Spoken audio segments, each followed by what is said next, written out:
Buenas noches, mi nombre es Seira Belisario. Yo soy profesora universitaria.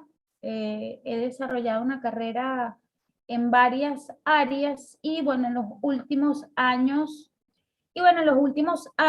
hemos estado abordando de manera bien concienzuda el tema de la violencia, del tema de violencia intrafamiliar, y en el caso de esta especialización, este curso especializado, el tema de la violencia nos atañe de manera intrínseca a los que somos profesionales de algunas áreas de las ciencias sociales, por ejemplo, el trabajo social, que supongo la mayoría de los que están aquí son trabajadores sociales, la psicología, la sociología, obviamente, que lo aborda desde el punto de vista filosófico, conceptual y desde el punto de vista sociológico. Es decir, hay una necesidad profesional por entender cómo abordar el tema de la violencia, por entender la violencia en líneas generales. Y en segundo lugar, porque la verdad es que nuestras sociedades están ligadas todas al fenómeno de la violencia, al hecho de la violencia. Entonces, es por eso que definitivamente hay una necesidad de especializarse, de entender, digamos, el tema a profundidad y de adquirir herramientas que nos permitan poder desarrollar cualquier intervención en esta área desde un punto de vista un poco más profundo y más profesional. Y bueno, esa fue nuestra intención desde siempre con esta especialización. Hemos palpado de cerca la necesidad de los profesionales latinoamericanos de abordar, de entender, digamos mejor, a profundidad el tema de la violencia. Bueno, estamos desde casi todos los rincones de Latinoamérica. Nosotros no somos una sociedad ajena a este hecho, sino más bien que hay varios tipos de violencia que están muy bien afianzados en nuestros territorios, en algunos países más que en otros, algunos hechos de violencia más que en otros, algunos tipos de violencia más que en otros. Pero lo cierto es que es un fenómeno que nos acompaña día con día y que quienes trabajamos desde el punto de vista profesional o que atendemos público, el que en líneas generales está afectado por el ámbito o que puede estar afectado por el ámbito de la violencia, definitivamente lo tocamos a diario, a veces en cantidades en las que no deseáramos, pero está ahí, es un hecho, hay que atenderlo y es importante que podamos abordarlo de manera más profunda. Entonces voy a empezar a compartir pantalla para colocar las láminas a su disposición, pero bueno, saben que para los que por primera vez se están capacitando con nosotros, el proceso es bastante sencillo, pero tiene sus puntos de importancia, ¿verdad? Después de cada clase se les va a compartir una evaluación a la que nosotros llamamos una interacción, que por lo general se hace a través de las redes sociales. Una pregunta simple, sencilla, que usted pueda contestar de acuerdo a lo que vio aquí en la clase. Entonces, bueno, y finalmente, después de que usted ha completado todas sus interacciones, ¿verdad? Que las tiene que completar para cubrir sus horas académicas. Recuerden que esto tiene muchísimas horas académicas y cada una de las actividades se corresponde con una de esas horas académicas.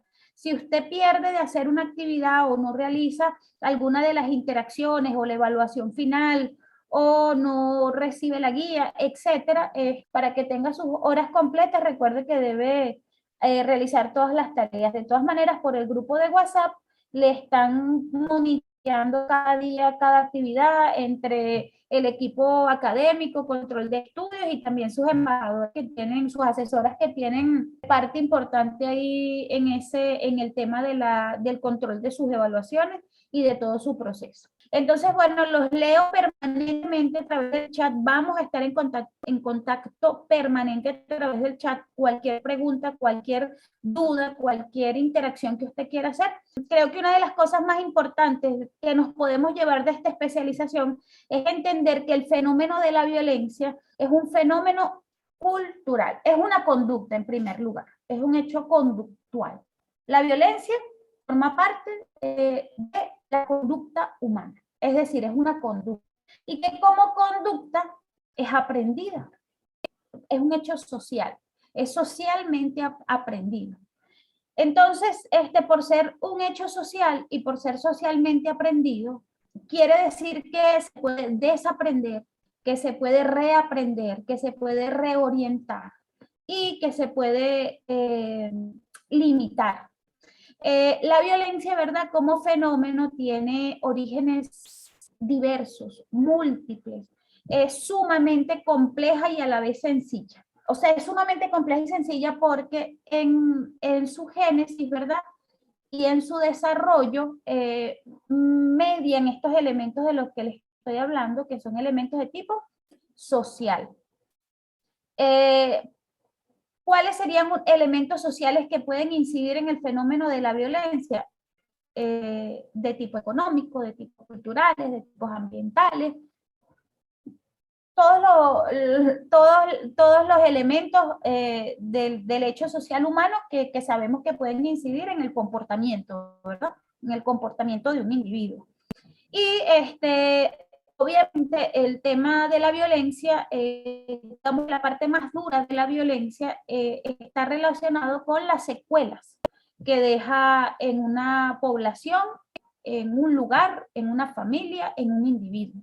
Porque va construyendo en sí misma esa conducta, se va convirtiendo en elementos que describen una sociedad particular. Y hieren a esa misma sociedad y a ese mismo individuo que la genera y que la sufre. ¿Sí? Porque al final todos estamos estando vinculados de una forma u otra al fenómeno y al hecho de la violencia. Entonces, para adentrarnos en este mundo tan complejo, debemos tener en cuenta que la palabra violencia posee un carácter que es un poco ambiguo, podríamos decir.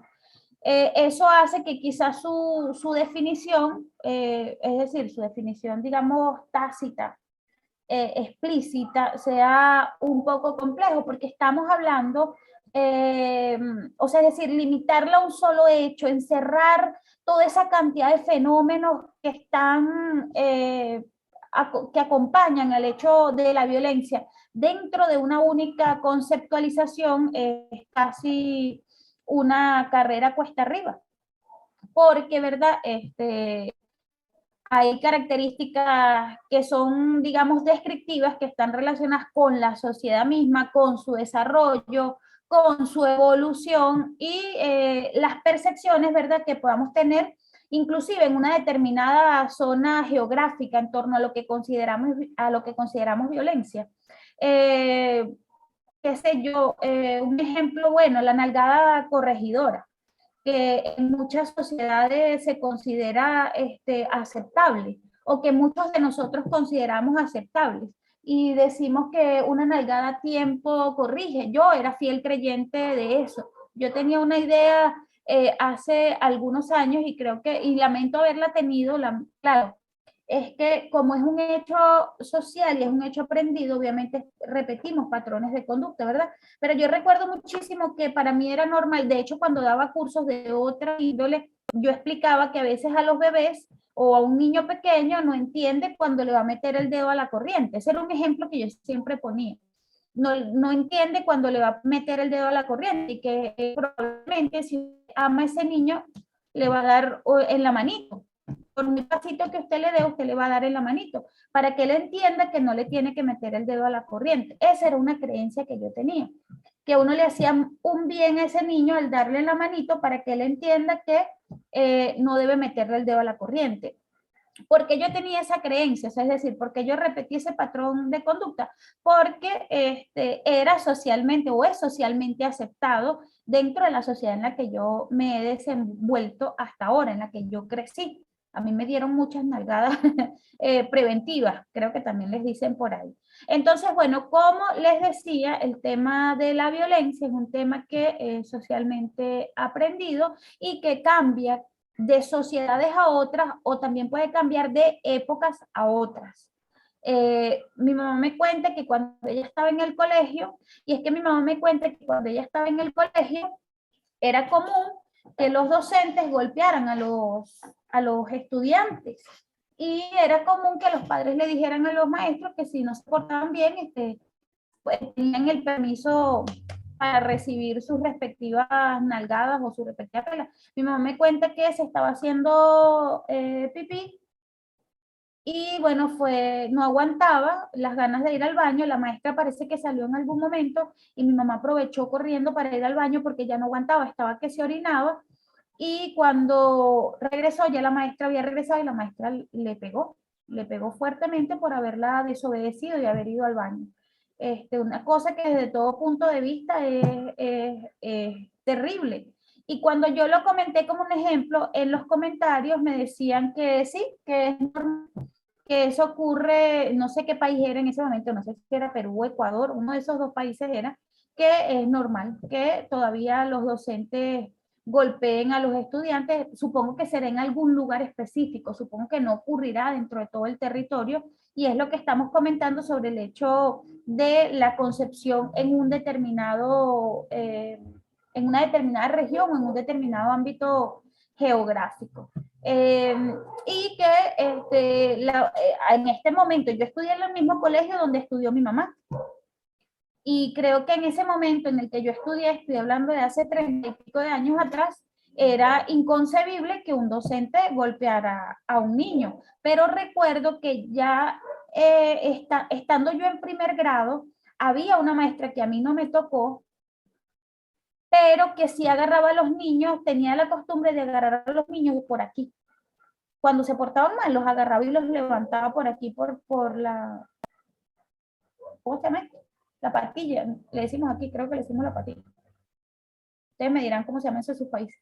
Pero bueno, los agarraban por aquí y los levantaba y se los llevaba así para el aula. Eso duele. Mira, me lo estoy jalando yo y me duele. No sé cómo si te lo jalo. ¿Cómo será si te lo jala una maestra? Si te lo jala otra persona. Y bueno, obviamente en este momento histórico eso es inconcebible. Es inconcebible que un docente toque a un niño de cualquier forma que lo toque, siquiera que le levante la voz. Entonces podemos darnos cuenta, ¿verdad?, de que la violencia o la percepción del fenómeno de la violencia y del hecho violento varía de un lugar a otro o de una época a otra. Puede variar en 100 años o puede variar en meses. En estos días veía un video de una docente que comenzaba una clase en la universidad, no sé si era de ética, creo que era de ética. Y ella comentaba que hacía un chiste, comenzaba su clase con un chiste donde nombraba palabras como mongólico, lo que hace es que no recuerdo exactamente, pero era un chiste contra una persona con discapacidad. Y ella dice, todo el mundo se quedó petrificado, se oyó como una medio risita por allá dentro del auditorio, la gente que la escuchaba. Y ella hacía el comentario de que ese chiste lo estaba contando hacía 30 años y que hacía 30 años, hacía 10, se reían del chiste, que hacía 15 años se desternillaban de risa del chiste, que hacía 20 años no podían ni levantarse de los asientos, que la gente se caía de los asientos de la risa, y que 30 años atrás la gente no solo se reía, sino que les pedían que lo contara de nuevo. Pero lo que sí quiero es que entendamos en esta pequeña introducción el fenómeno de la violencia en líneas generales, porque ya lo vamos a estar desmigajando en todo el resto de las clases que quedan por delante y con todos los profes que van a estar aquí participando. Entonces, bueno, les decía que estas diversas formas o manifestaciones de la violencia juegan un rol sumamente importante en la investigación, en la educación y sobre todo en el accionar de nosotros como profesionales, ¿verdad? De las distintas ramas de las ciencias sociales. Se los comentaba al principio, trabajadores sociales, psicólogos, etcétera, etcétera. Obviamente porque los efectos de la violencia coartan la vida de las personas y todo lo que tiene que ver con el disfrute, digamos, independiente, pleno de todo lo que son las acciones de la vida diaria, ¿verdad? O sea, de la vida misma. Una persona que sufre los efectos de la violencia obviamente no puede desenvolverse de la misma manera que una persona que no. Aquí les voy a poner otro ejemplo. Hace unos días me comentaban mis niñas, vinieron con una amiguita que vive por acá cerca de la casa Y vinieron un momento a buscar algo que se les había quedado. Ellas estaban jugando allá donde vive la niña, frente de la casa de la niña. Y bueno, nada, vinieron a buscar algo que se les quedó y se fueron. Ellas vinieron, buscaron y se fueron. Y yo, me saludaron, me dijeron algo y me presentaron a la niñita y, mira, porque estudié con ella en tareas dirigidas, mira, ella es fulanita y se fueron. Y yo, bueno, normal. Este, al rato, al rato, vuelven y me empiezan a contar que cuando llegaron allá al frente de la casa de la niña, la mamá comenzó a golpearla. La agarró por los cabellos y comenzó a jalonearle los cabellos y comenzó a golpearla. Quedé en shock porque, o sea, hace unos minutos que estaban aquí y me pregunté, o sea, y le pregunté pues que por qué había golpeado, por qué la había regañado. Y me dijeron que fue porque vino para acá sin permiso, vino ese momento que vino, no está lejos, solo cruzó como la calle y un poquito más, caminó como una media cuadra, ni media cuadra, está muy cerca, desde aquí desde la casa se ve su casa. Y bueno, era porque había venido para acá, pero en realidad parece que no era por eso, sino porque no se había bañado y estaba como despeinada, algo así. Y bueno, le dijo de todo. Días después parece que estaban jugando otra vez y la niñita estaba llorando, llorando, estaba nerviosa. Y bueno, mis niñas estaban hablando con ella, me comentaron pues que estaban hablando con ella, intentando calmarla porque ella estaba asustada y no sé qué. Claro, la niña tiene mucho miedo, obviamente, tiene muchísimo miedo de que le peguen, en cualquier momento le pueden pegar. Sobre todo cuando me imagino que no debe haber unas razones muy lógicas, aunque el adulto lo vea lógico, pues no son lógicas dentro de la mente del niño. El niño nunca sabe por qué le están pegando, nunca entiende bien por qué le están pegando. Esa niña tiene afectado su día a día porque está presente, muy presente en su vida, el hecho de la violencia. No sé si eso fue esporádico o es algo que pasa con continuidad, pero en ese momento, bueno, esa niña obviamente se sintió afectada, por lo menos los días subsiguientes a ese día. Entonces sí, la violencia le coarta la vida a las personas y obviamente el disfrute de su vida pleno en el día a día. Y afecta algo que es muy importante, que es la construcción de lazos interpersonales apropiados. El tema del respeto, el derecho a la vida, la armonía, la imposibilidad de acceder a la resolución de conflictos de forma pacífica. Todos esos son elementos que se distorsionan a partir de la violencia.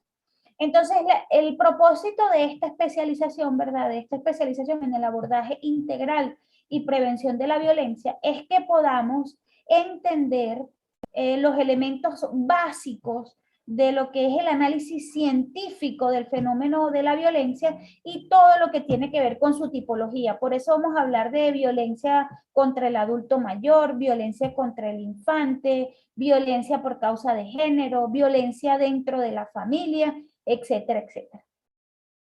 Y bueno, todo esto para que podamos, obviamente, acceder a procesos reflexivos sobre el tema mismo de la violencia y sobre todo de sus causas. Si nos vamos de esta especialización habiendo entendido las causas de la violencia, creo que habremos avanzado 10.000 pasos en su abordaje efectivo. Y bueno, obviamente que podamos tener mejores herramientas en los casos en que tengamos que hacer intervención profesional. Entonces, bueno, esta presente formación obviamente es una construcción de todo este equipo que trabaja aquí para ustedes. Trabajamos día con día intentando entender no solo este hecho social, sino muchos otros y tratando de ofrecer las mejores herramientas. Porque creo que aunque nosotros todos pasamos por una universidad, creo que cuando llegamos al campo de la acción, creo que es que nos damos cuenta que nos queda muchísimo, muchísimo por aprender. No importa lo que sea que estudiamos. Yo creo que alguien que estudia ingeniería informática se gradúa y de pronto cuando se enfrenta a la jornada de trabajo, cuando se enfrenta a la transformación de la industria tecnológica, día con día se da cuenta de que nunca va a dejar de aprender. Igual el médico, igual el trabajador social. Creo que todas las personas que estamos en el ámbito de las ciencias sociales se ha descubierto tanto y se ha crecido tanto que evidentemente tenemos que seguir profesionalizándonos y seguir aprendiendo día con día. Ahora sí, voy a pasar la lámina y vamos a arrancar con nuestro tema del día de hoy. Y vamos a comenzar con una pregunta. Quiero que me respondan la siguiente pregunta. Los leo a través del chat. Vamos a ver, ¿qué entendemos por violencia? Y si me pueden dar un ejemplo.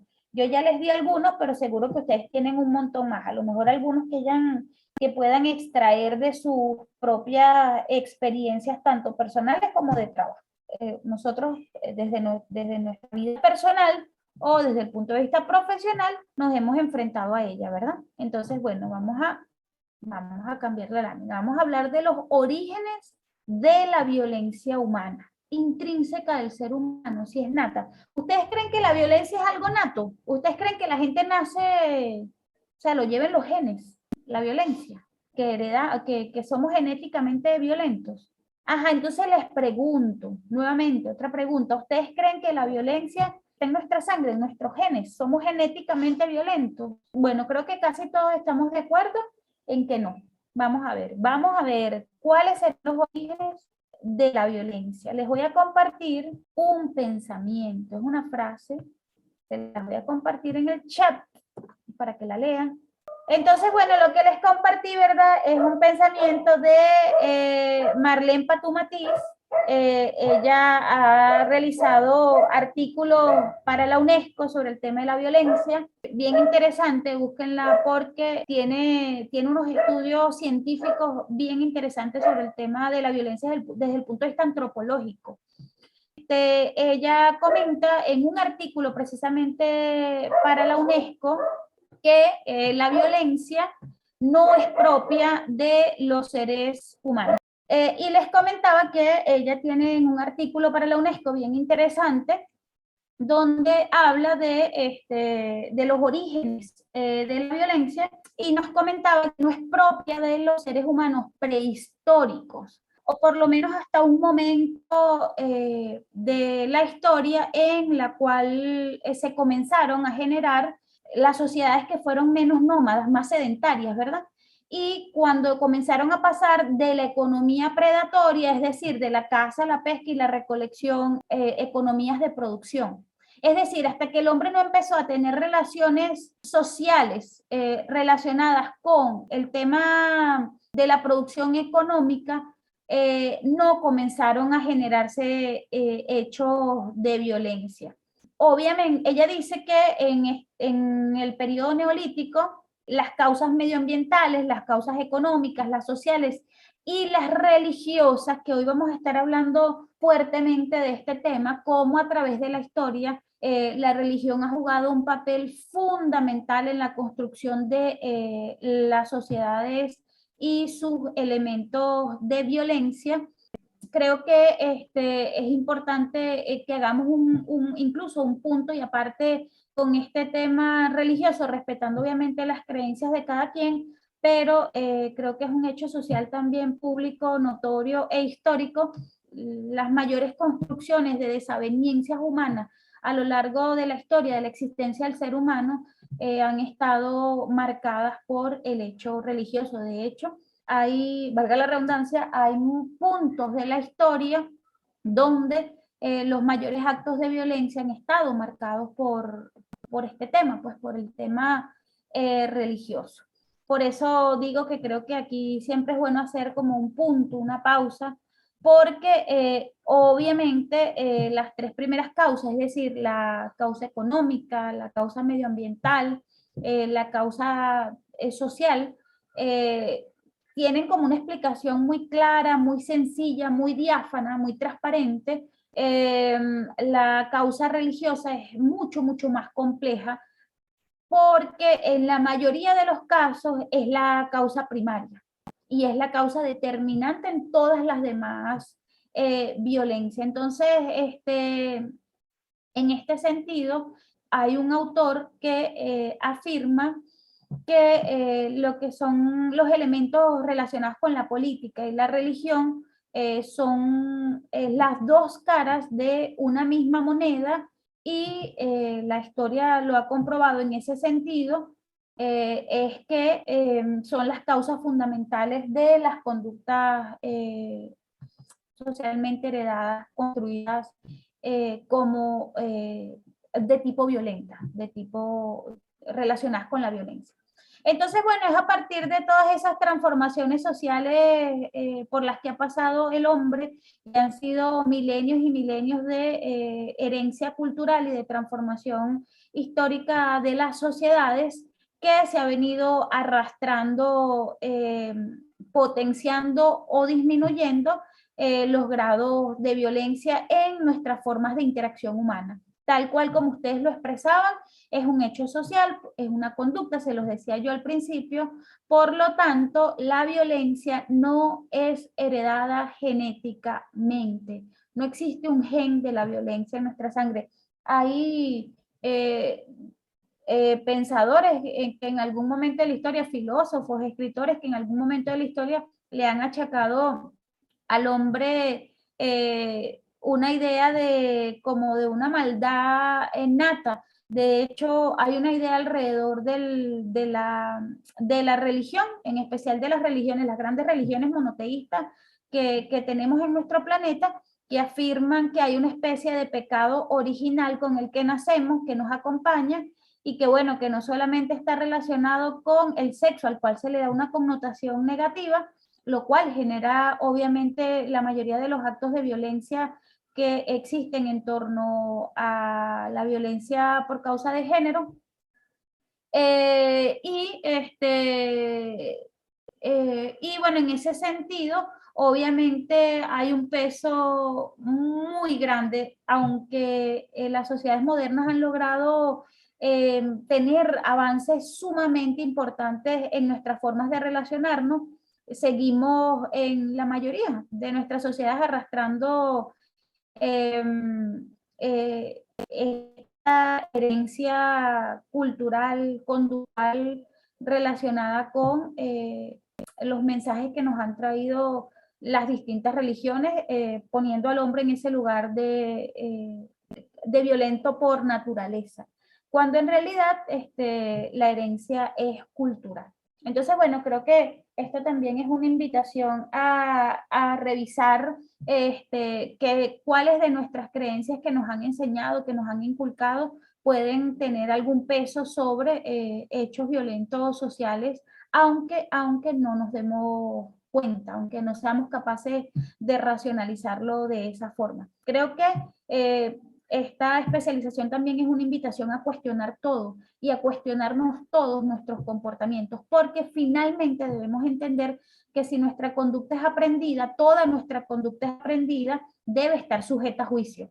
¿Por qué? Porque lo aprendimos sin haber sido ni conscientes ni haber sido consultados a la hora de querer aprender o no cualquier hecho conductual. Es decir, nosotros no escogemos la conducta que tenemos. Podemos volvernos reflexivos sobre nuestra conducta y modificarla. Por eso estamos aquí.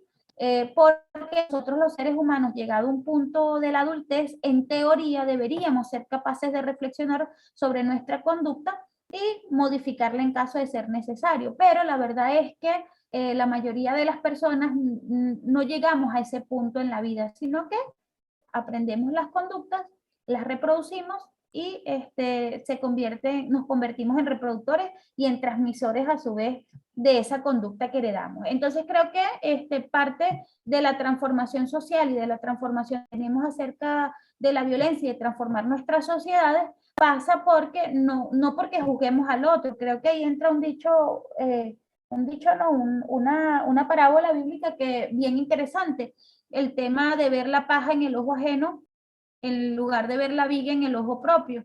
Yo creo que cuando analizamos el hecho de la violencia, el fenómeno de la violencia, creo que el primer paciente que podemos tener, el primer hecho de violencia que tenemos que corregir, o la primera conducta a la que podamos meterle el ojo, debe ser la propia, para que nunca más seamos reproductores de estas conductas y no las traspasemos a nuestros hijos, a los que están por venir, a nuestros estudiantes, en cualquier lugar donde nosotros nos desarrollemos, en cualquier entorno donde nosotros hagamos vida.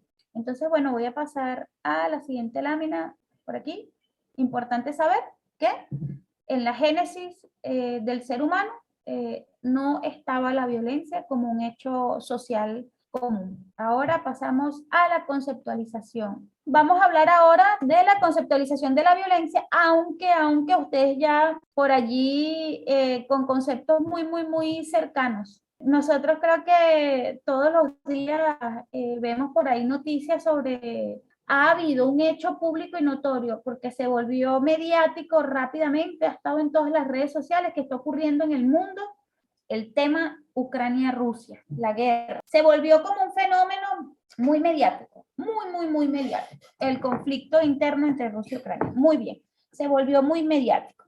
De hecho, se habla de la tercera guerra mundial, o sea, una cosa impresionante. Nosotros vamos a estar viendo la guerra como la guerra es la mayor expresión de violencia en el ámbito social humano. La guerra es exactamente lo opuesto a la resolución de conflictos. La guerra es el resultado de la no resolución de un conflicto. Entonces, bueno, nosotros los seres humanos vivimos expuestos a hechos violentos. En este momento podríamos poner como ejemplo este tema que se hizo muy mediático, vuelvo y repito, de la guerra entre Ucrania y Rusia. Y bueno, esto nos sirve, ¿verdad?, para que entremos un poco en conceptualización. Hay muchos conceptos de violencia, se los van a conseguir a montones, los pueden conseguir por autores o los pueden conseguir en diccionarios, los pueden conseguir en enciclopedias, etcétera. Yo les traje un concepto bien sencillito de la enciclopedia Concepto básico, elemental, porque, vuelvo y repito, creo que todos tenemos una idea bien clara del hecho de la violencia. Así como les puse aquello, dice, la violencia es el uso intencional de la fuerza o el abuso de poder, tal como nos decía una de ustedes por allí, el abuso de poder para dominar a alguien, imponer algo. Se puede a través del comportamiento que involucra la fuerza física para lastimar, dañar o matar a alguien, las acciones verbales y gestuales para rebajar o descalificar las ideas o posturas de alguien, y la inacción y el silencio para despreciar a alguien. Entonces aquí nos podemos dar cuenta que hasta el silencio es una forma de violencia. ¿Alguna vez se han sentido violentados o han visto cómo el silencio puede ser un hecho de violencia? ¿Han presenciado un hecho de violencia donde el silencio sea lo que marque esa situación? Sumamente dañino, sumamente dañino. Hubo un experimento terrible, muy sádico, que se hizo, me pasa muchísimo después de COVID. Básicamente el experimento consistió en ¿verdad?, en recoger un montón de niños, adoptarlos. Este rey los adoptó y les dio de todo. Los adoptó al nacer, eran como unos 30 muchachitos. Y se los quitaron a sus madres, obviamente siendo reyes en época, creo que fue en el siglo, por ahí en 1400, el siglo XV. Obviamente la facilidad para conseguir niños debía ser abismal. Y bueno, este hombre, en nombre de la ciencia, es de hecho un experimento muy famoso, reconocido en el mundo de la psicología y de la psiquiatría, les dio todo, les puso todo un equipo de áreas y de gente para que los atendieran, pero no les podían hablar, no les podían dirigir la palabra. Y bueno, tenían todo, comida, educación, todo. Bueno, educación limitada, porque en realidad los niños todos llegaron a morir antes de los 3 años. Se enfermaron de tal forma por la falta de comunicación, aparte que no pudieron aprender el lenguaje, etcétera, etcétera. Entonces, el daño que hace el silencio es abismal. Está realmente comprobado que es tan o más dañino que la violencia física, porque somos seres sociales.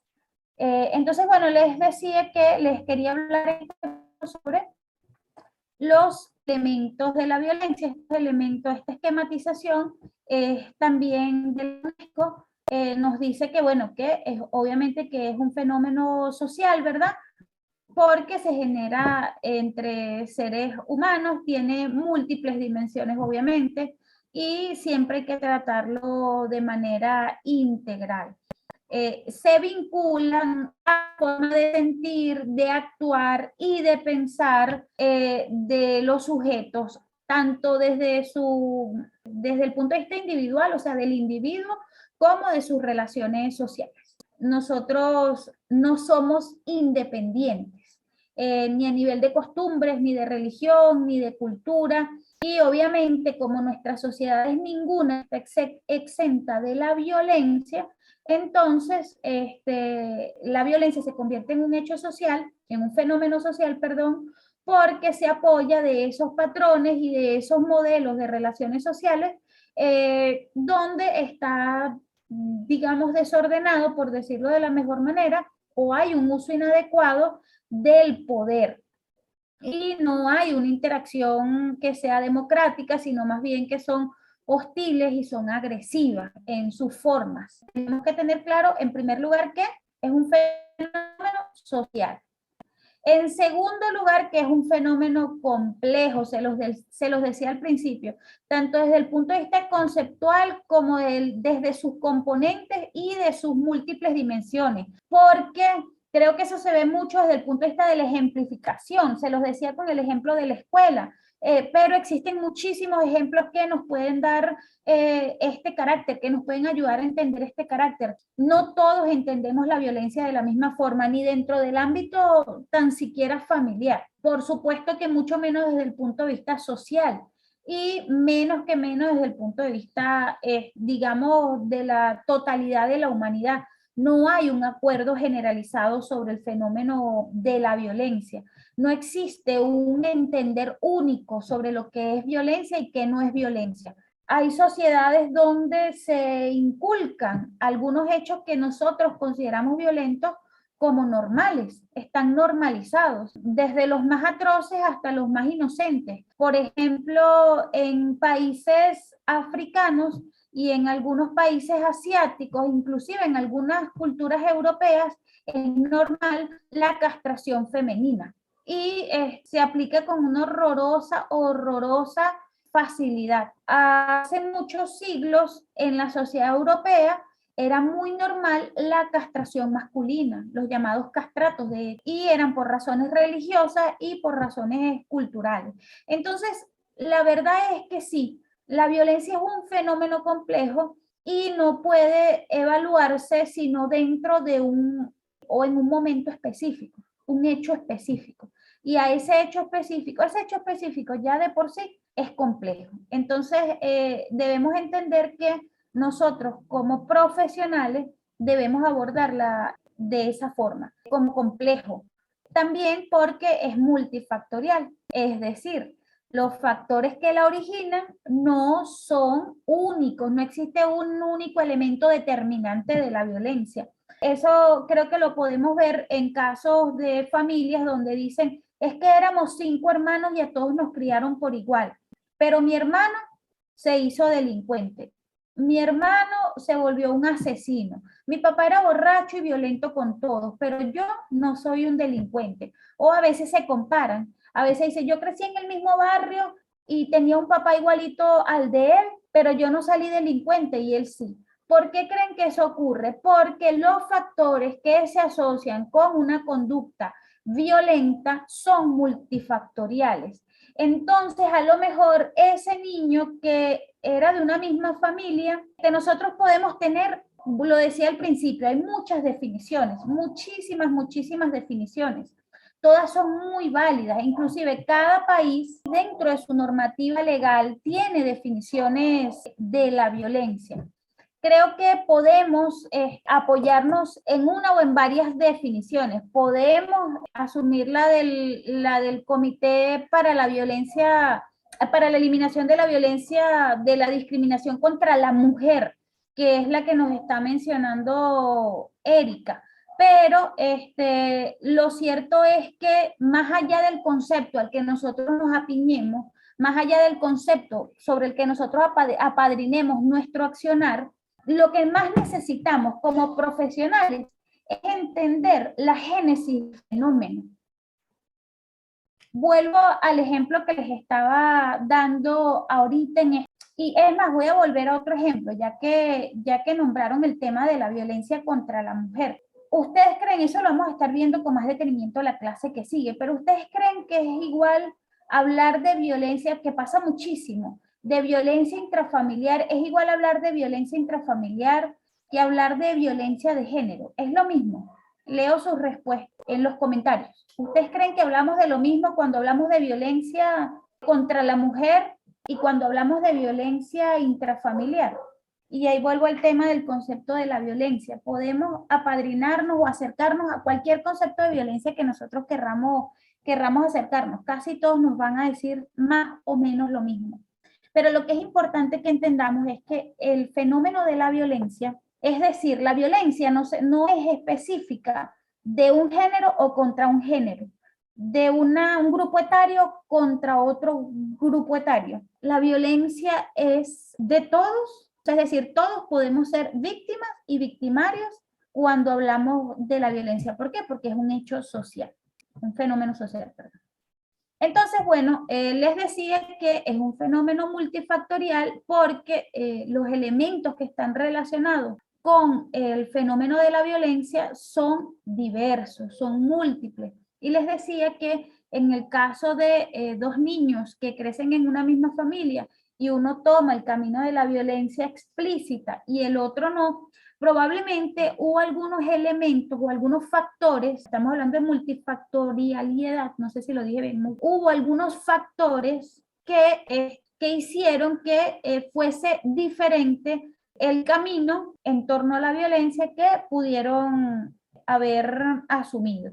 Y aquí les voy a compartir otro texto que explica esto. Dice, ningún factor por sí solo explica por qué algunos sujetos tienen comportamientos violentos hacia otros o por qué la violencia es más prevalente en algunas comunidades que en otras. Es decir, no existe una explicación más que haber estado expuestos a diversos factores. Esa es una de las características más importantes, uno de los elementos más importantes a tomar en cuenta a la hora de hablar de violencia, porque la gente suele asumir que hay un solo elemento asociado a la construcción de una conducta violenta o de que ocurra un hecho de violencia. Otro de los elementos es que obviamente ya lo habían mencionado, está relacionada con los desequilibrios de poder, ¿verdad? Porque la violencia, digamos que se desata, abre sus brazos a momentos donde las relaciones sociales centradas en estrategias que son negativas, la coerción, la intimidación, el uso de la fuerza, la amenaza, etcétera, etcétera. Y ese poder, ¿verdad?, que tiene una determinada persona, se utiliza de forma desigual, de manera desigual. Obviamente, esto implica que tengamos que reconocer nosotros que todo hecho de violencia está relacionado con formas de ejercer ese poder. ¿Para qué? Para tomar en cuenta esa conducta o esa modelación de esa conducta, tanto de quienes son objeto de la violencia como de quienes son agresores. Otro de los elementos de la violencia es intencional. Todo acto de violencia tiene implícito una deliberación. ¿De qué? De cuál es la estrategia que se va a utilizar para llevar adelante esa coerción, esa intimidación, ese uso de la fuerza, esa amenaza. Es intencional. No quiere decir, ¿verdad? No quiere decir que el agresor o los agresores tengan conciencia de su intencionalidad. O sea, puede ser, es decir, no necesariamente hay un deseo de dañar al otro o una conciencia del daño que se puede producir en el otro, pero siempre hay una intención detrás de cada hecho violento que se suscita. Es decir, la mamá que le pega al niño en la mano para que no meta el dedo en el tomacorriente, tiene una intención. No quiere decir que esa intención sea hacer daño, pero no quiere decir que no vaya a hacer daño a su vez. Y ahí llega el siguiente elemento, y es que ocasiona daños. Toda la violencia ocasiona daños, toda la violencia. No importa cómo usted la pinte, no importa cómo usted la dibuje, no importa si usted dice que gritar es bueno, no importa si usted dice que un grito al año no hace daño, no importa si usted dice que una nalgada al año no hace daño, no importa si usted es muy buena persona y usted jamás quiso gritarle, no importa nada.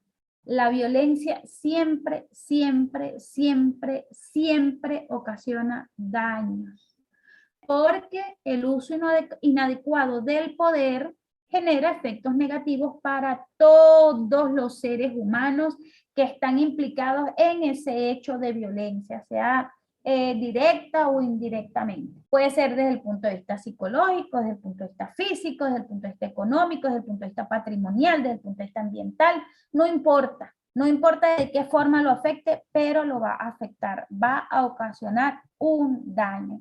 Y por último, el último elemento, y es que puede ser prevenible, porque es una conducta, ¿verdad? Y como es una conducta, se puede modificar y se puede educar para que sepamos emplear el poder. Y se pueden desarrollar las estrategias, las habilidades comunicacionales necesarias que nos van a permitir establecer normas, límites, saber resolver conflictos de forma pacífica, porque ¿qué es lo que pasa? Como es una conducta aprendida, debemos entender que socialmente estamos más preparados para afrontar las situaciones de forma violenta que para resolverlas de forma pacífica. Estamos mucho más adecuados, socialmente hablando, para tener una explosión. Eso lo vamos a ver cuando veamos mañana y a usted le den un empujón en el metro y usted responda de forma violenta. Digamos que socialmente estamos mucho más condicionados para responder muchas veces de forma violenta que responder de forma pacífica, ¿verdad? Pero esto se puede prevenir, se puede educar para la convivencia, para la paz, para el respeto al otro, para el respeto a los derechos humanos. Y creo que es tarea de los que estamos aquí y tarea de todo aquel que entienda el fenómeno de la violencia y todos sus elementos, es tarea primordial que a donde sea que vayamos empecemos a sembrar la cultura de la paz, la cultura de la resolución de conflictos, que entendamos mejor el fenómeno desde el punto de vista conceptual, tal como nos invita Erika, y sobre todo desde el punto de vista de la acción, de cómo realmente es poder entender el fenómeno desde su génesis, abordarlo y, digamos, extirparlo, tal cual como un granito en la cara, poder extirparlo de raíz para que no vuelva a aparecer. Y pasamos a la siguiente lámina. Entonces, bueno, aquí pueden ver los tipos de violencia. Aquí hay dos categorizaciones de acuerdo a quien inflige la agresión, ¿verdad? Puede ser autoinfligida, es decir, yo me hago daño a mí mismo. La violencia también puede ser en contra de mí misma, desde el punto de vista psicológico, desde el punto de vista físico, desde el punto de vista económico, etcétera, etcétera. Puede ser interpersonal, ¿verdad? Que ahí estamos hablando de la violencia que ejercemos contra otras personas, contra otros seres humanos. Un individuo A contra un individuo B, ¿verdad? Y tenemos en tercer lugar la violencia colectiva, que tiene que ver con el carácter grupal de la misma, o sea, el carácter grupal de esa violencia. Puede ser de una comunidad a otra, de un grupo económico, de un grupo político, religioso, ideológico, etcétera, etcétera. Este tipo de violencia, la violencia grupal o la violencia colectiva, es uno de los más difíciles de erradicar y también es uno de los que genera peores consecuencias.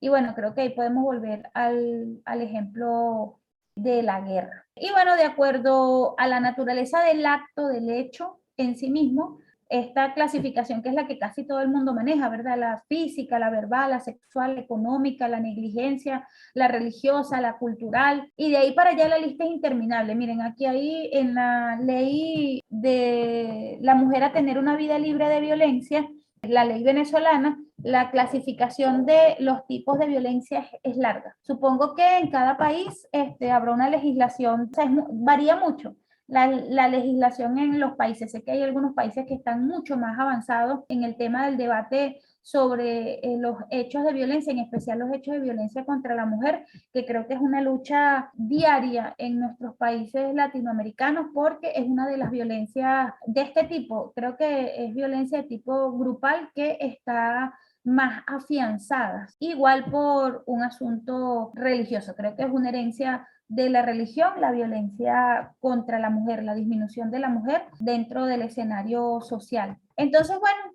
hay diversos tipos de roles dentro de un hecho de violencia. Tenemos el rol del agresor, ¿verdad? Que es aquel que comete el hecho de violencia contra el segundo rol, que viene a ser el de la víctima, que puede ser una persona o un grupo de personas que sufren algún tipo de daño producto de un hecho de violencia. El daño puede ser psicológico, de acuerdo a ahí nos vamos a ir a la naturaleza del acto, ¿verdad? Que lo vimos ante en la lámina anterior. Eso ha sido una característica común de cuando vemos el curso de violencia intrafamiliar.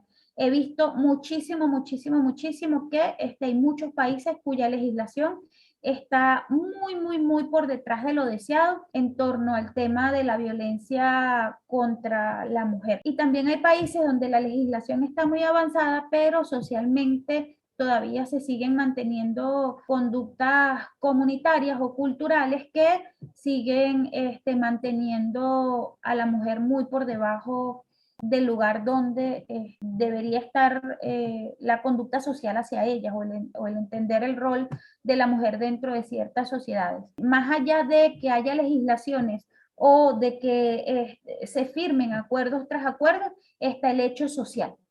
Y aquí es donde es importante que entendamos el tema cultural, el tema del origen de la violencia, porque si no logramos entender el origen, no importa cuántas leyes tengamos, ni cuán avanzados estemos en el debate en algunos ámbitos, siempre dentro del hogar y dentro de la comunidad es donde realmente se va a notar el cambio cultural. Obviamente esto pasa por un cambio en las políticas, en los países, pero el cambio es sobre todo cultural. El cambio es radicalmente cultural. Entonces, bueno, volviendo al tema de los roles, les decía que hay tres roles, ¿verdad? El rol de la víctima, el del agresor y el del espectador o testigo, que básicamente es una persona que está en el momento del hecho de violencia y que puede ser que lo vea o que lo pueda atestiguar. O sea, es decir, que sea espectador o testigo.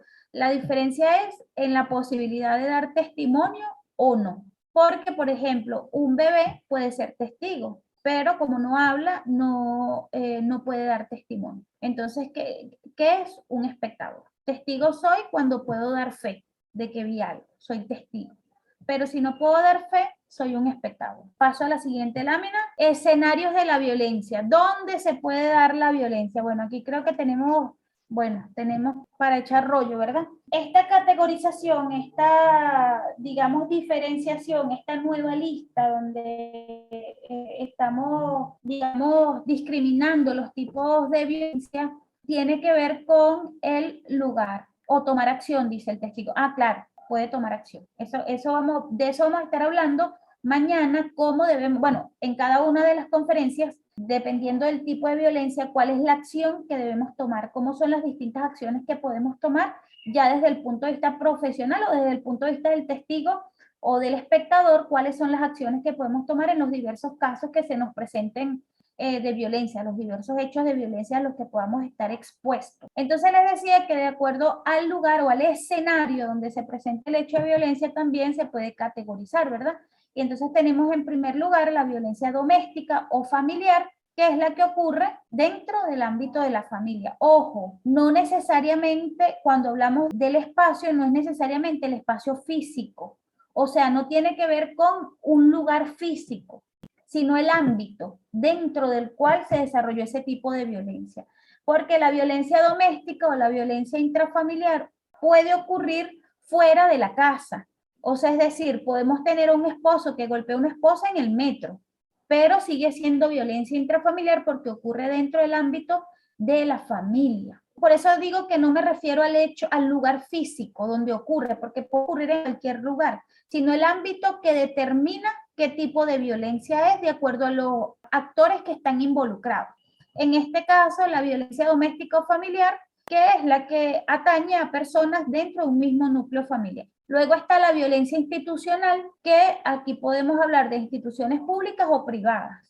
Y es cuando, porque aquí vamos a recordar que siempre estamos hablando del ejercicio del poder, ¿verdad? Siempre es el ejercicio, el mal ejercicio del poder. Entonces, ese mal ejercicio del poder dentro de un ámbito institucional nos puede llevar a vulnerar nuestros derechos. Pueden restringir mi autonomía, mi libertad, o me pueden violentar a través del uso de la fuerza o el uso de armas. En el ámbito laboral, bueno, este lo conocemos también bastante porque es muy común. Y la mayoría de nosotros probablemente podemos haber sido víctimas o victimarios en un hecho de violencia laboral, porque la mayoría trabajamos y en casi todos los lugares donde hay seres humanos cohabitando puede darse problemas con respecto al tema de los roles, ¿verdad? Y bueno, en este caso, igual siempre va a estar relacionado con el tema del abuso del poder. Y aquí entran otras dos violencias que me parecen sumamente importantes, la violencia médica. Yo fui víctima de violencia médica ahorita en diciembre. Resulta ser que a partir del COVID que me dio en marzo quedé sumamente enferma y bueno, pasé por una serie de cosas que no lograba entender en mi cuerpo. Estaba muy enferma y no encontraban un diagnóstico médico. Y el 23 de diciembre estaba en Caracas, estaba con mis niñas, el papá de mis niñas y con mi esposo, mi compañero. Estábamos comprándole los estrenos a las niñas y bueno, me dio un episodio que fue la cosa más horrible que he vivido en mi vida y sentí un dolor muy fuerte en el estómago, en el pecho, sentía mucho ardor, sentía algo que me quemaba por dentro, que me subía hasta el cerebro. La verdad es que yo nunca había pasado por una situación así y pensé que me estaba dando un infarto, yo pensé que me estaba muriendo. Y bueno, fuimos al hospital inmediatamente y en el hospital estaban de fiesta porque era 23 de diciembre, era un hospital público y estaban de fiestas, tenían una reunión y bueno, atender a las emergencias era como muy fastidioso. La doctora estaba entre la fiesta y atendernos y la doctora realmente yo creo que estaba bebida, estaba como muy alegre en medio de su jolgorio. Y bueno, me dijo prácticamente que tenía un infarto, que sí, que lo más probable era que yo tuviera un infarto, que me calmara, que tenía que calmarme y pidiéndome que me calmara, me tuvo 4 horas allí. A las 4 horas dije, no puedo más porque si yo tengo un infarto y me estoy muriendo y esta doctora no me atiende en 4 horas, yo me voy a morir aquí. Así que le dije a mi esposo, porque mi niña se llevaba a las niñas, y le dije a mi esposo, que era quien estaba conmigo, que me llevara para otro hospital y nos fuimos para otro hospital de hecho. Y en ese hospital estaba full de emergencias, full. Yo nunca he tenido tensión alta, no soy de tensión alta. Y el cardiólogo no, el doctor que estaba en la emergencia ni siquiera me vio. Yo entré, obviamente estaba atendiendo 10.000 personas al mismo tiempo y me tomó la atención mal tomada, me la tomó muy mal tomada, hoy sé que me la tomó muy mal tomada, lo supe después por el cardiólogo que me vio y me dijo que yo tenía hipertensión, que era hipertensa y que eso era todo lo que yo tenía. Me mandó unas pastillas para la hipertensión que después me explicaron que eran unas pastillas que de hecho casi me matan porque yo no soy hipertensa, yo soy hipotensa, mi tensión es sumamente baja. Y bueno, estaba alterada porque finalmente lo que tenía, que lo descubrieron hace 2, 3 semanas, era una bacteria en el estómago, pero realmente casi me matan esos dos doctores, tanto la doctora que me atendió en primer lugar como el doctor que me atendió en segundo lugar. De hecho, me tomé las pastillas 3 días y casi muero por tomarme esas pastillas porque estaba tomando pastillas para hipertensión sin ser hipertensa y eran unas pastillas súper fuertes. Creo que fueron muy respetuosos, que es parte de la descripción de la violencia médica, fueron muy poco empáticos. Entiendo que están atendiendo a mucha gente, pero ¿qué sentido tienen que la atiendan si no la van a atender bien? Se la pueden matar. Y aquí siempre se hace un énfasis cuando se habla de violencia médica, se hace mucho énfasis en la violencia obstétrica, porque es muy común. Yo lo que viví obviamente no fue violencia obstétrica, fue violencia médica de otro tipo, pero lo más común es que la mujer embarazada o la mujer cuando está dando a luz sea muy maltratada.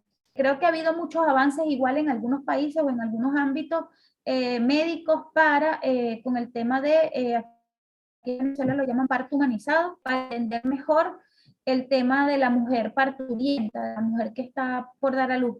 Pero hay casos como médicos que les dicen, bueno, si cuando te estaba entrando, cuando te estabas haciendo el muchacho no estabas gritando como gritas ahorita, o cosas terribles por las que tienen que pasar muchas mujeres a la hora de dar a luz a sus niños. Entonces, la violencia médica es una violencia de la que no se habla mucho, no es tan mediática, no está tan mediatizada, pero que también es importante que la tengamos ahí en cuenta. Y hablando de mediatizado, tenemos una última, ¿verdad? Que es la violencia mediática. Y aquí entran, creo que en juego muy bien ahorita, el tema de las redes sociales. Cómo a través de las redes sociales se puede realmente, y bueno, les hablaba de la violencia mediática, cómo ahorita rápidamente a través de las redes sociales se puede ajusticiar o violentar a alguien con una sola publicación. Yo he visto varias publicaciones donde dicen, aquí está, este es el asesino o este es el robaniño. Estaban pasando en estos días aquí en Venezuela unas cadenas a través de WhatsApp donde había unas fotos de unos hombres que supuestamente eran unos robaniños.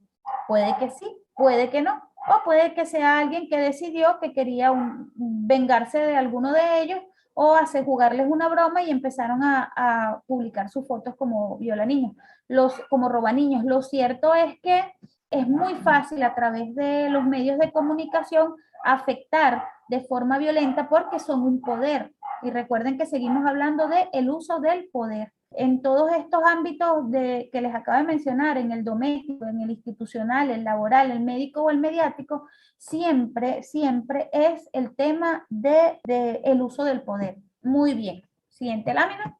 Y aquí tenemos los factores de riesgo. A mí el cuadrito me encanta porque uno realmente puede entender muchísimo de nuestro comportamiento con este cuadrito. Entonces, bueno, este cuadro, como les decía, explica muy, muy bien el tema de los factores de riesgo. Obviamente los factores de riesgo siempre van a estar asociados, ¿verdad?, con el contexto específico donde aparecen. Pero hay factores que van a incidir en la aparición del fenómeno o de un hecho específico de violencia. Entonces, bueno, les decía que hay factores, ¿verdad?, que pueden incidir en la aparición de un hecho de violencia, como por ejemplo el bajo nivel educativo, los bajos niveles socioculturales, porque estos, digamos que son, amparan, son como estructuras que protegen la violencia. Pero, como es multifactorial, ¿verdad? Ya lo habíamos visto antes, como es multifactorial, no podemos achacarle a ninguno de estos elementos por sí solo la aparición de un hecho de violencia. Este cuadrito que tenemos aquí se llama Teoría de la Acción Situacional del Delito. Y este cuadrito lo que nos dice básicamente es que las causas de la violencia y por lo tanto del delito son básicamente tres. O sea, si existen estos tres elementos, estos tres factores, se va a dar el hecho de violencia. Son lo que precede al hecho de violencia. Entonces tenemos personas propensas, ambientes criminógenos y la exposición. Se los voy a explicar con detenimiento, porque todos podemos haber participado en un momento u otro de un hecho violento. Teoría del qué. Se llama acción situacional del delito. Vean ahí el cuadrito. Entonces tenemos personas propensas y ambientes criminógenos.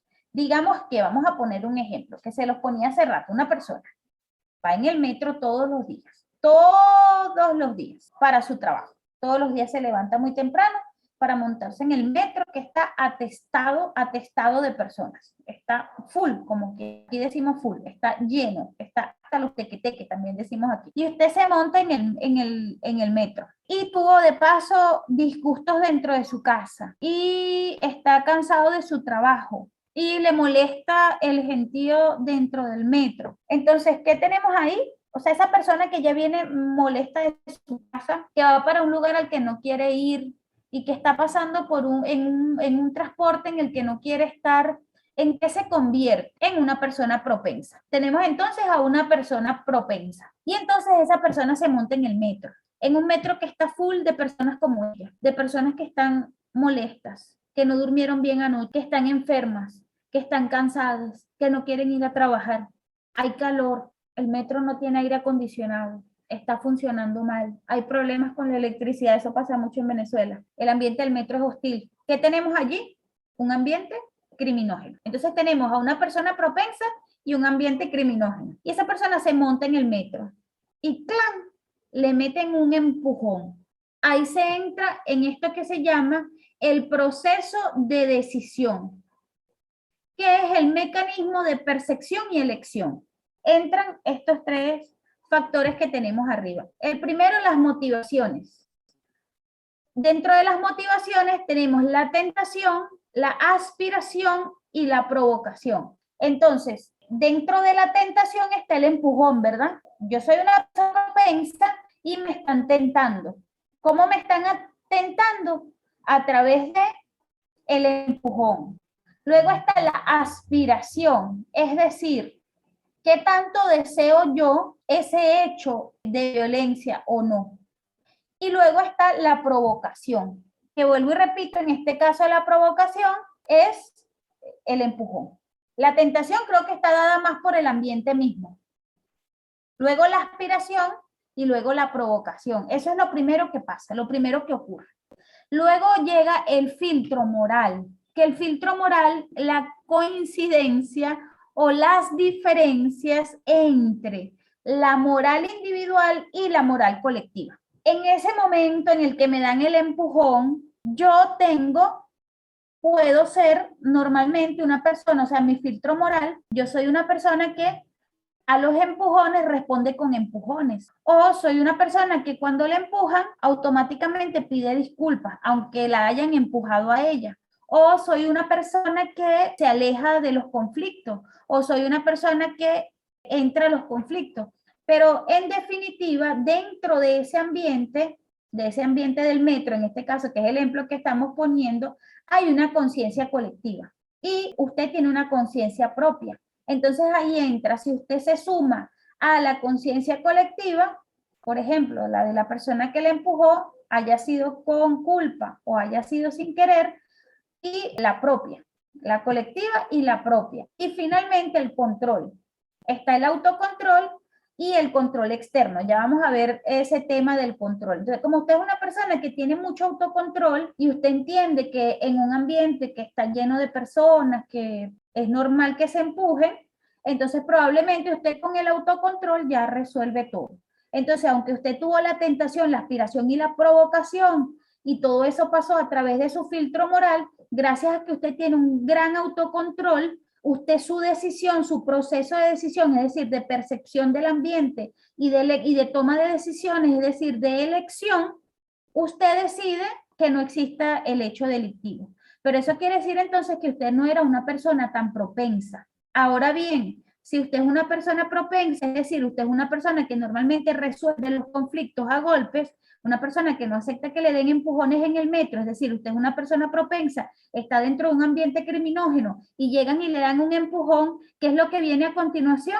Que usted se voltee y le dé un empujón a la persona que lo empujó o que lo empiece a insultar y ya que caiga en el acto violento, ¿verdad? O sea, es decir, que responda a ese hecho de propensión con un hecho violento. Y ahí es donde entra el control externo, sea formal o sea informal. El control externo puede estar determinado, por ejemplo, por las personas que los rodean, que los separen, si se arma una pelea. O en el mismo momento en que usted empieza a insultar a la persona, le dice, bueno, pues la gente se mete, bueno, pero fue sin culpa, bueno, si no te gusta que te empuje, cómprate un helicóptero, qué sé yo, puede ser muy informal o puede ser que hayan funcionarios del metro presente o funcionarios de la policía que terminen resolviendo el conflicto. Ahí ya estamos hablando de medidas de control. Pero eso es después de que ya se tomó la decisión para que ocurra el hecho violento o el hecho delictivo. Y a este cuadrito lo podemos aplicar en todos los ámbitos de la vida, sea dentro del hogar, sea en cualquier ámbito en el que estemos. Tenemos una persona propensa,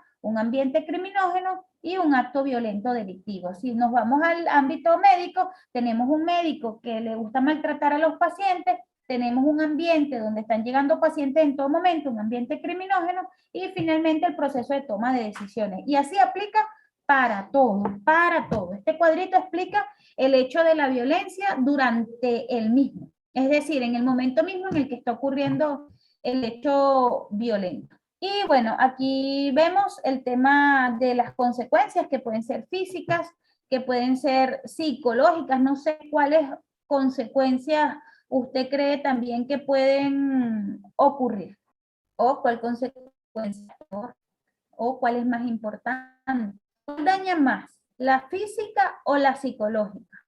¿Cuál creen ustedes que dañe más? Definitivamente la psicológica es la que deja más secuelas, pero tenemos que tomar en cuenta que todo daño físico genera daño psicológico. Entonces, sí, la psicológica termina convirtiéndose en la más importante y la más trascendente, porque de paso es la que permite su reproducción. Todo victimario fue víctima en algún momento. Yo creo que desde el punto de vista profesional, lo primero que tenemos que hacer es revisar nuestra propia conducta, porque va a ser muy difícil que nosotros podamos atender ciertas situaciones de violencia si nosotros no estamos conscientes de todo lo que implica la violencia, los elementos de la misma y qué cosas son violentas o no.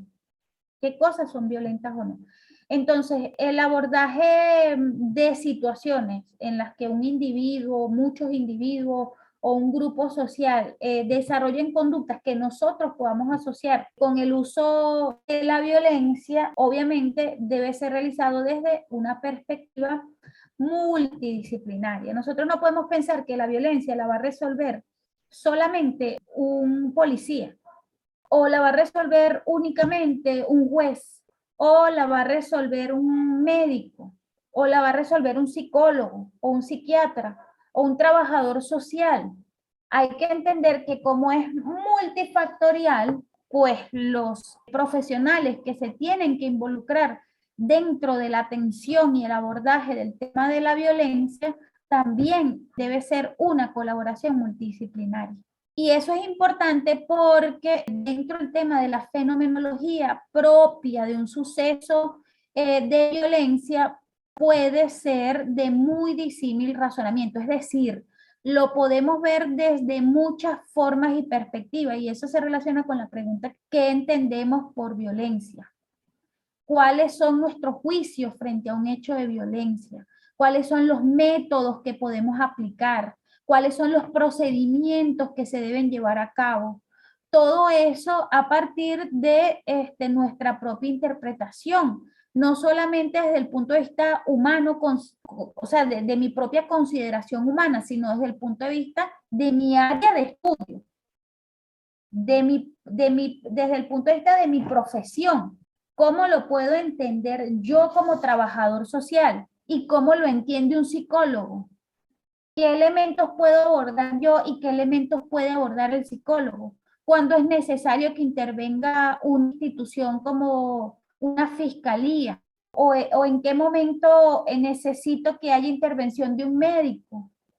Sí, sí se entiende que es necesario que nosotros, desde el punto de vista científico, para poder realmente, digamos, para abordar el tema, ya sea desde la prevención o desde la violencia en sí misma, hay que visualizarlo desde el punto de vista multidisciplinario, es decir, que los equipos sean, realmente estén muy bien construidos y apoyarse muchísimo, obviamente, en nuestras legislaciones, tanto nacionales como locales. Obviamente también la legislación internacional es importante. Siempre la legislación va a ser otra herramienta más de aquel que pretende o que le toca adentrarse dentro del ámbito de la violencia. Y de ahí nuestra siguiente lámina es la violencia, el delito y la ley. Nosotros vamos a ver lo que es la violencia social y vamos a entender un poco este tema. Yo sé que hay situaciones dentro del tejido social, dentro de lo cultural, lo religioso, lo político, que son muy propias de cada país o muy propias de cada región o muy propias incluso de cada pueblito, de cada ciudad. Pero aquí volvemos a lo que hablamos en un principio. Por eso es que la violencia y la ley no siempre se van a corresponder. Primero, porque la concepción va más rápidamente, o sea, la concepción social acerca de la violencia, en especial de ahora, de todo lo que tiene que ver con el Internet y todo lo que tiene que ver con las TICs, con las tecnologías de la información y la comunicación. Obviamente la percepción racional acerca de la violencia se transforma cada día más rápido, más rápidamente. Y la verdad es que las leyes no funcionan y todo el sistema de justicia no funciona con la misma celeridad. Entonces, por esto es importante, ¿verdad? Que aquí va un ejemplo que les puedo poner, el tema del aborto. La percepción acerca del aborto se modifica rápidamente a nivel social en casi todos los espacios de Latinoamérica. Ahora bien, la legislación va a la par de esa, en todos los países la legislación va a la par de esas nuevas percepciones humanas acerca del derecho a la mujer de decidir sobre su cuerpo. Las legislaciones van de la mano de ese cambio conceptual en la sociedad. Probablemente no en todos los países. Por esta razón es que es tan importante el tema del trabajo multidisciplinario de la violencia, sobre todo desde el punto de vista legal e institucional, porque siempre va a estar limitado o delimitado por esas concepciones que hay dentro de un espacio territorial específico y de su legislación específica. Yo no puedo evaluar el tema del aborto de la misma manera en un país que en otro, porque yo sé, y lo sé porque lo he leído y porque he visto casos de estudio en países donde la mujer puede ser criminalizada, puede ser detenida y puede ser procesada por inducirse el aborto. Inclusive hay casos donde mujeres han tenido abortos espontáneos no deseados y han sido penalizadas, han sido criminalizadas. Entonces, obviamente, se hace necesario que ese abordaje sea multidisciplinario porque no siempre la ley se corresponde con el momento sociohistórico que se vive en un ámbito geográfico determinado. Y bueno, también porque el trabajo multidisciplinario tiene algunas ventajas, ¿verdad? En primer lugar, el enriquecimiento de las diversas disciplinas. En segundo lugar, el crecimiento y el perfeccionamiento propio del individuo que participa de un equipo multidisciplinario y obviamente porque generamos nuevas políticas científicas y técnicas que sean mucho más coherentes, porque entendemos todo desde el punto de vista no solo del propio, sino desde el punto de vista de otros profesionales del área. Obviamente esto hace que las respuestas sean mucho más inmediatas, mucho más coherentes dentro de cualquier situación que se nos esté presentando. Y bueno, aquí ya entramos a hablar del tema de la prevención, que aquí lo vamos a ver de manera, digamos, muy superficial porque entender la prevención de la violencia sí es necesario hacerlo desde cada uno de los ámbitos donde se genere, porque es un trabajo muy arduo el tema de la prevención en la violencia. Entonces, creo que hay una base y es que la prevención de la violencia siempre debe estar enfocada en la familia. Siempre debe estar enfocada en la familia. Creo que si se logra desterrar la violencia del ámbito familiar, se logrará desterrar de todos los ámbitos del planeta. La verdad es que cada espacio donde se genera un hecho de violencia requiere de una política determinada. Y la prevención de la violencia precisamente está definida como ese conjunto de políticas que se puedan desarrollar, sean públicas, sean privadas, sean individuales, sean colectivas, pero que tienen algo en común y es que están destinadas a combatir las distintas causas y a reducir los factores de riesgo que puedan beneficiar la aparición de hechos de violencia y obviamente minimizar las consecuencias, proteger a la víctima y evitar la reproducción y el sostenimiento de la violencia en el tiempo. Entonces, el trabajo de prevención es igual o más arduo que el trabajo de abordaje de un hecho de violencia ya ocurrido. La prevención es un camino cuesta arriba que todos debemos subir, al que todos debemos meterle el pecho. Aquí podríamos estar hablando de planes, de programas, de prevención. Todo esto nos va a permitir entender cuáles son las causas estructurales de la violencia que Particularmente yo sigo creyendo y lo seguiré diciendo, creo que la violencia se construye en el hogar, creo que ustedes también lo dijeron ahí en algún comentario, obviamente es social, porque la construcción del hogar también es social, es un hecho social, es decir, la forma en que yo conformo mi familia está íntimamente relacionada con las formas en que mi sociedad ha construido las familias históricamente.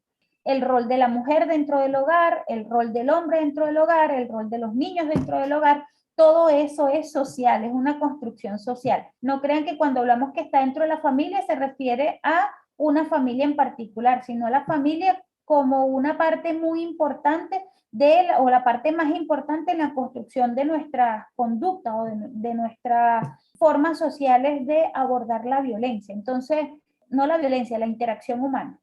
Y que esta interacción se esté dada, encaminada hacia la violencia, el conflicto siempre venga en un hecho de violencia, probablemente viene de una familia que resolvía todos los conflictos en función de la violencia. Y bueno, el trabajo del preventor o de la persona que desea dedicarse al tema de la prevención de violencia, obviamente está coadyuvando a que se minimicen esos factores que la generan.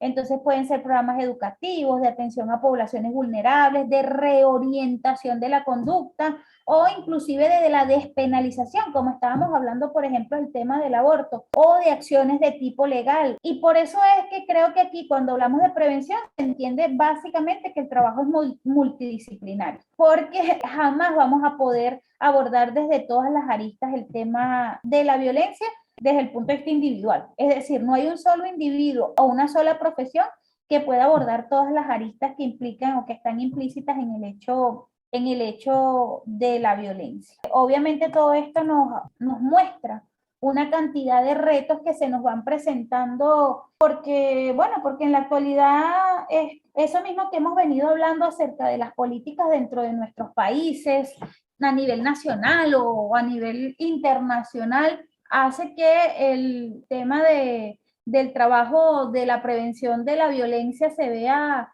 muy delimitado. El tema de la prevención, bueno, como les decía, se hace un poco cuesta arriba porque vamos a estar siempre limitados por las políticas, tanto públicas como privadas, del ámbito donde nosotros estemos accionando, ¿verdad? El lugar, el país, la ciudad donde estemos accionando. Entonces, no se trata solamente de transformar a una persona o a una familia, sino que el tema de la prevención de la violencia a nivel estructural es sumamente duro, sumamente duro, sumamente duro. En especial porque en algunos casos y en la mayoría nos vamos a encontrar con elementos de interés económico, político, religioso, que van a estar en contra de que algunas situaciones se modifique. Hay otro elemento importante que tiene que ver con el hecho de que a veces otro de los desafíos no está en, que lo decíamos hace rato, en que haya leyes o haya normas, porque hay algunos países donde hay muchísimas leyes y muchísimas normas, pero o no se dan abasto a las instituciones para aplicar esas políticas o no tienen interés en que se aplique. Entonces hubo un interés político en algún momento, o hubo mucha fuerza o se hizo mucha fuerza para empujar alguna ley, pero luego de que están creadas esas leyes, no se aplican porque no hay voluntad social para que sea aplicada desde el punto de vista institucional o desde el punto de vista de las sociedades mismas, pues de la gente. Otro elemento que se vuelve un reto o que nos hace más cuesta arriba el trabajo es que existan a veces tantos planes y programas y proyectos y que estemos tan desarticulados y que no haya una real coordinación entre las distintas instituciones que tanto públicas o privadas que están abocadas al tema de la prevención de la violencia o la sociedad civil. A veces la sociedad civil va por un lado y las instituciones por otro. Eso lo hemos visto en muchos lugares donde las mujeres están realmente unidas en la lucha por sus derechos y son violentadas por las mismas instituciones y no pueden realmente, no hay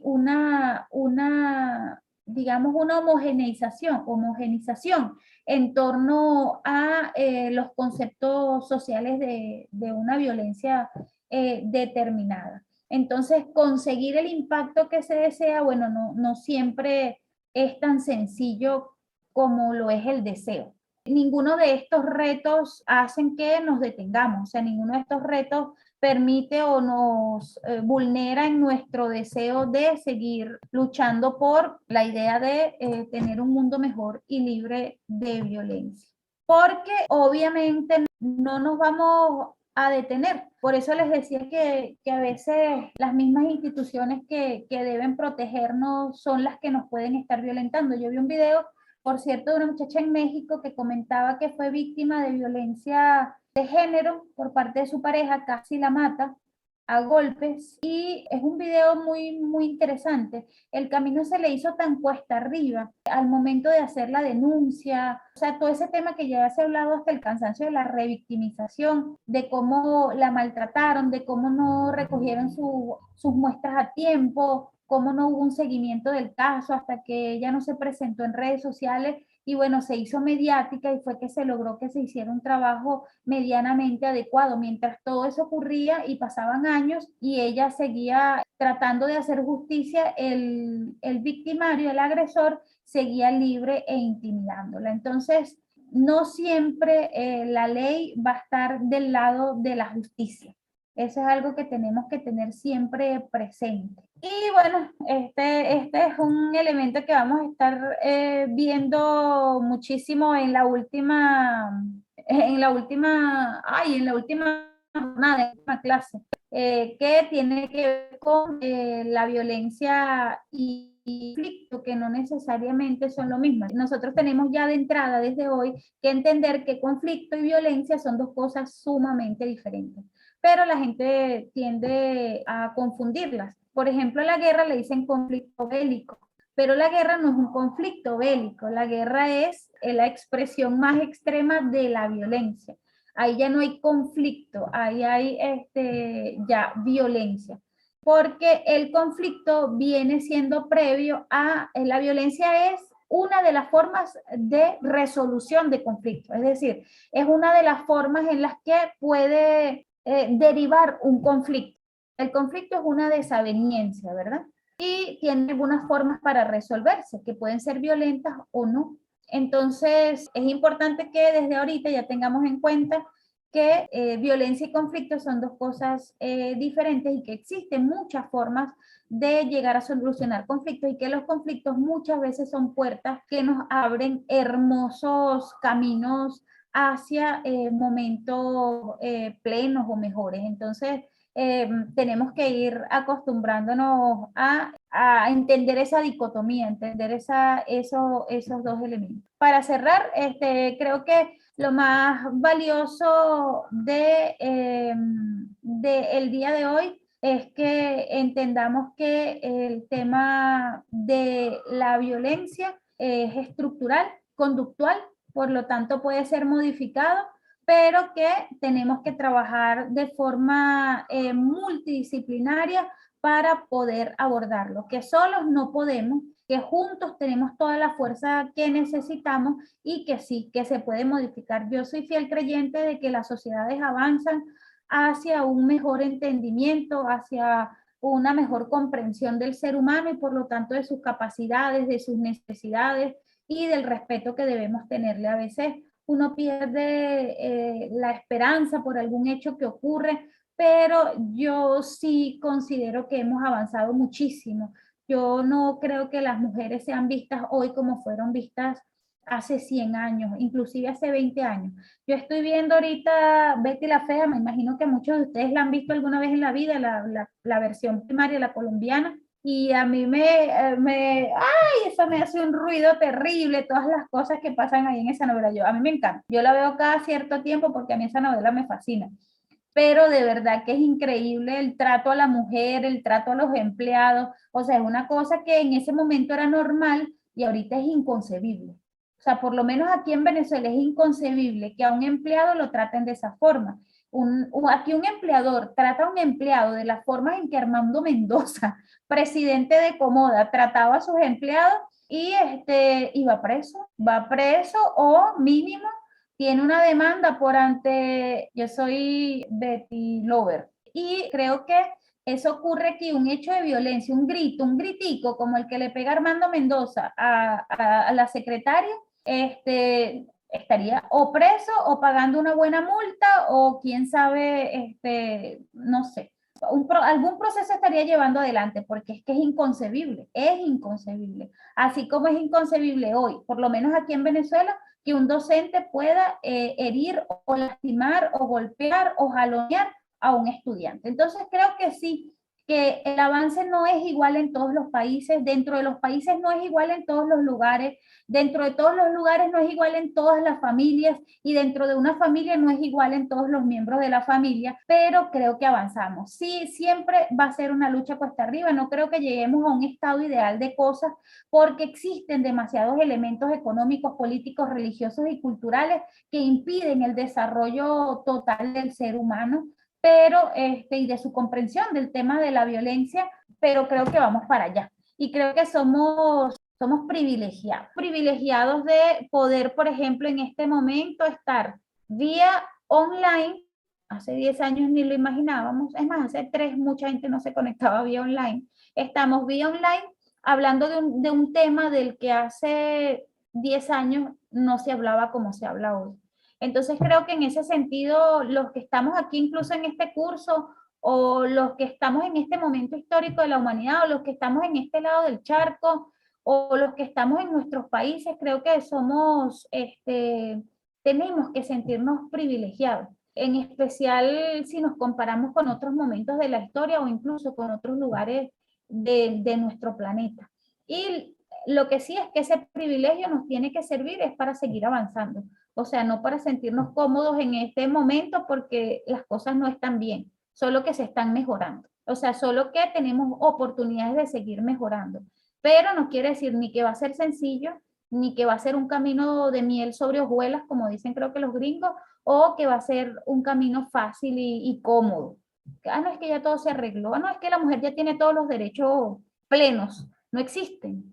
Un lugar donde la mujer tenga todos los derechos plenos o donde teniéndolos por ley se cumplan.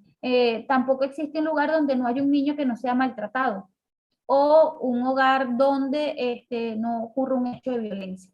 Entonces, bueno, el camino sigue siendo cuesta arriba, sigue siendo duro, solo que creo que tenemos que ser agradecidos con lo que hemos avanzado, pero no por eso disminuir ni la fuerza, ni la marcha, ni la contundencia. Hay que seguir peleando. En Venezuela me pasaron el reporte ayer, hubo 21 feminicidios en el mes de enero. Entonces, creo que cada país tendrá sus propias tasas, sus propias cifras, pero no es una lucha inacabada. Es una lucha que quizás apenas esté en pañales, pero que nos alegra poder seguirla haciendo tanto desde estos ámbitos de aprendizaje, desde la comodidad de nuestros hogares, como de los lugares donde nos toca laborar y enfrentarnos a casos que a veces nos hacen perder las fuerzas o las esperanzas. Entonces, bueno, que esto nos sirva para esperanzarnos, pero eso, para llenarnos de más fuerza y de más valor para seguir trabajando. Y seguiremos avanzando en eso y en muchas cosas más. Bueno, les voy a dejar un pensamiento por aquí. Dice, la violencia es el miedo a los ideales de los demás, un pensamiento de Mahatma Gandhi, que tenía pensamientos muy buenos, pero como no todos somos perfectos y todos hemos cometido hechos de violencia alguna vez, él los cometió en contra de su familia y de su mujer, pero eso no le quita sus grandes logros en materia de no violencia. Aunque parezca un contrasentido, creo que le puede pasar a cualquiera de los que está hoy aquí formándose contra la violencia, que el día de mañana su hijo lance una leche en el piso y no esté exento de pegarle un grito porque todavía estamos aprendiendo y porque cada día tenemos que aprender más.